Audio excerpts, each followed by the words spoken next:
Croatians love coming to Slovenia for skiing, and we Slovenians, well, we migrate south in summer like clockwork. To Croatia, of course.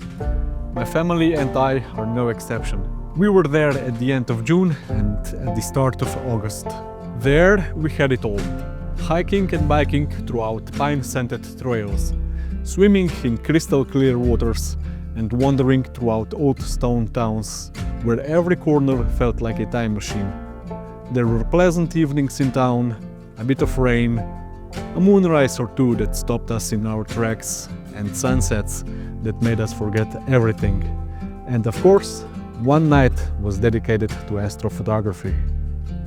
We are at Cape Kamenjak, which is a natural park and also one of the southernmost points of Istra. For tonight, I actually didn't do any daytime scouting. Basically, all of my plans were done from Google Maps and Planet Pro. So I guess tonight's episode is going to be a bit more spontaneous, which is not exactly my style. So this is Cape Kamenjak, and after some zooming in and out on Google Maps, what caught my attention are those stone circles right here. And I decided I will take my chances with this location. The second step of my planning was done in Planet Pro app, and here I made two plans. The first one was summer Milky Way arch panorama, and the second one was vertical Milky Way. Now, before we try to find that stone circle, I would like to say that I got a special permission to stay here during the night, because the cape is actually closed off for public during the 10 in the evening and 7 in the morning. So I would like to say thanks to every person who was involved in this process, because every single one of them was just simply way too kind and helpful. Now let's go see what we're gonna find, and I can't wait to explore this area, because I don't have any idea what the challenges are going to be. Wind, light pollution, and so on. So let's get moving.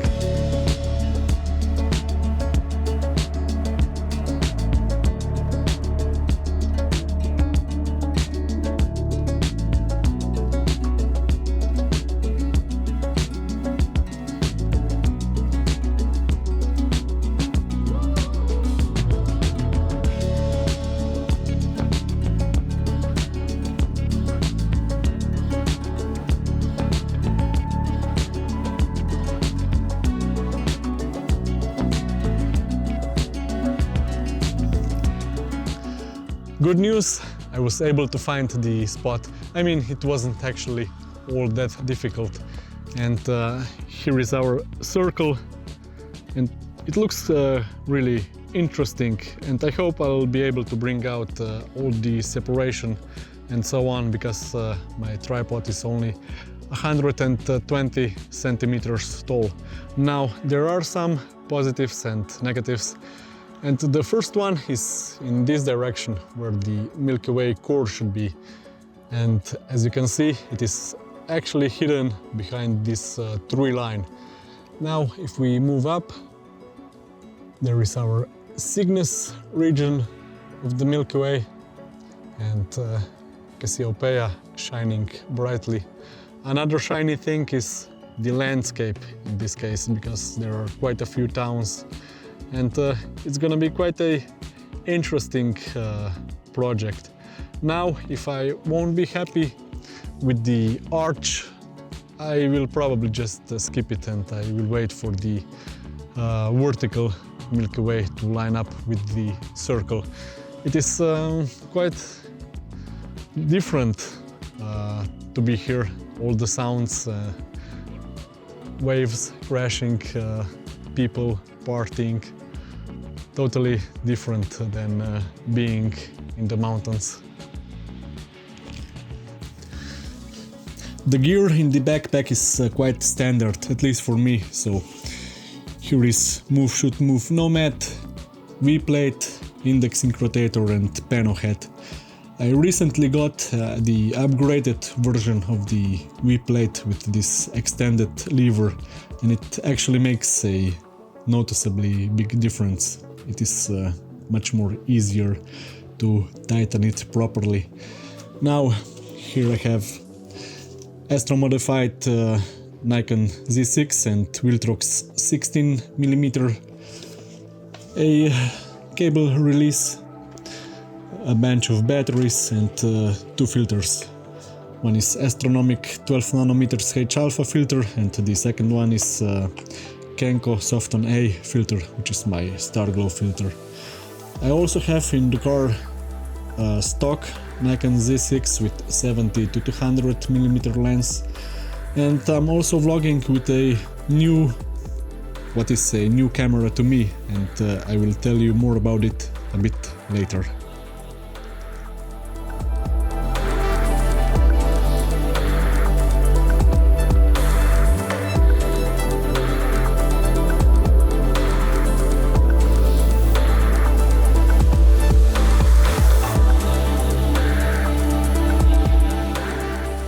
Small change of plans. I decided I won't shoot the summer Milky Way arch panorama because the light pollution towards that coast is simply too strong, and I'm a bit pessimistic that the image would be any good.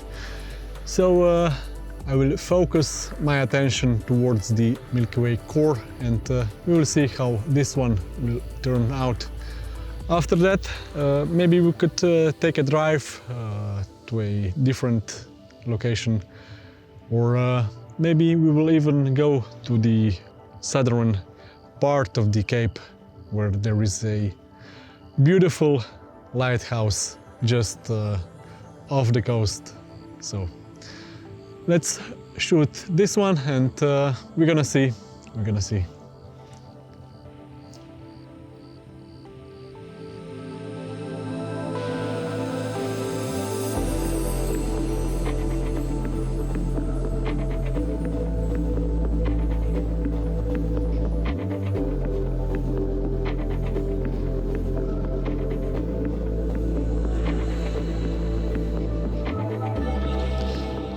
I'm done with the landscape portion of my image.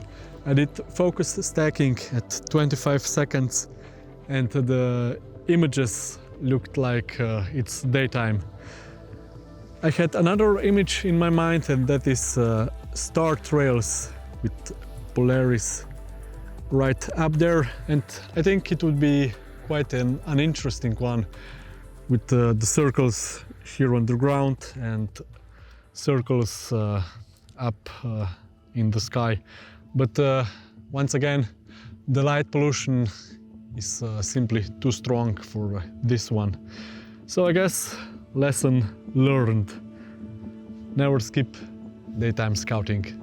Now I'll take a few exposures for the sky, and I guess we will move to a different location.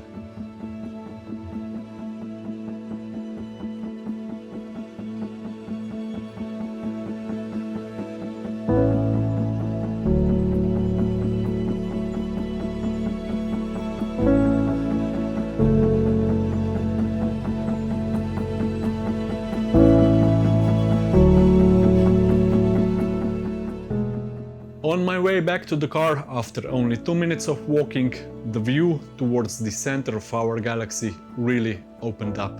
The landscape at what appears to be a small bay was really inviting, and the sea was calm enough so I could see some reflections.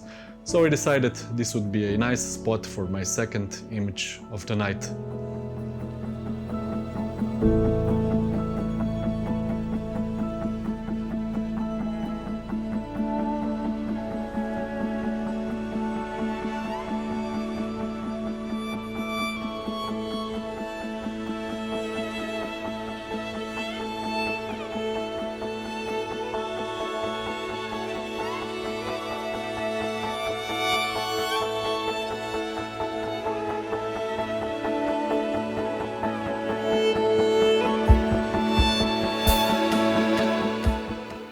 are at our last location for the night, and I'm shooting with Tamron 70-200 at 200 millimeters and stock Nikon Z6. You can maybe spot the lighthouse right next to the red blinking thing, whatever that is. And I'm shooting 1 minute long exposures, and I'm leaving 1 second between each shot. I would like to get between 30 and 45 images, because at 200 millimeters you actually do not need a whole lot images to get a nice star trail image. What a beautiful night! The sky here looks fantastic. Of course, if you're not facing towards the towns. Also, I have seen quite a few meteors already, so in theory it might be a good year for Perseid meteor shower, but unfortunately this year the moon will be quite strong during the peak. There is something else I would like to mention.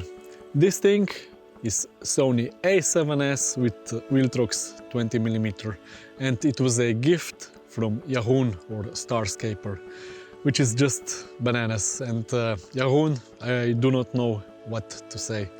Basically, me and Yahoo connected a few years ago when he released a Starglow filter review, and I had a few follow-up questions, and the whole thing turned into a friendship. He is also one of the reasons why I'm vlogging today.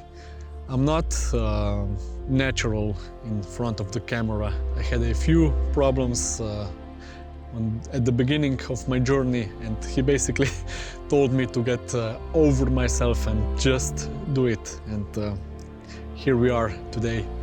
So, Yahoo, thank you for all the support over the years, and now this. I know it will significantly improve my vlogging, so thanks again.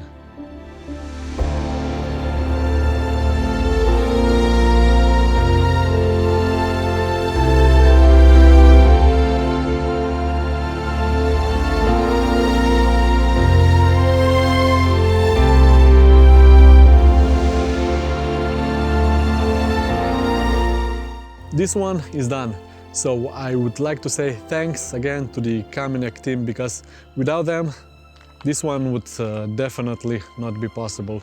And of course, thank you for sticking around, because I know this one was probably a bit hectic. New location, zero scouting, and you know, just go with the flow.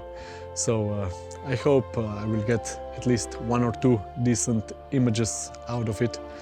Now, as always, I hope to see you soon again. Take care, and bye-bye.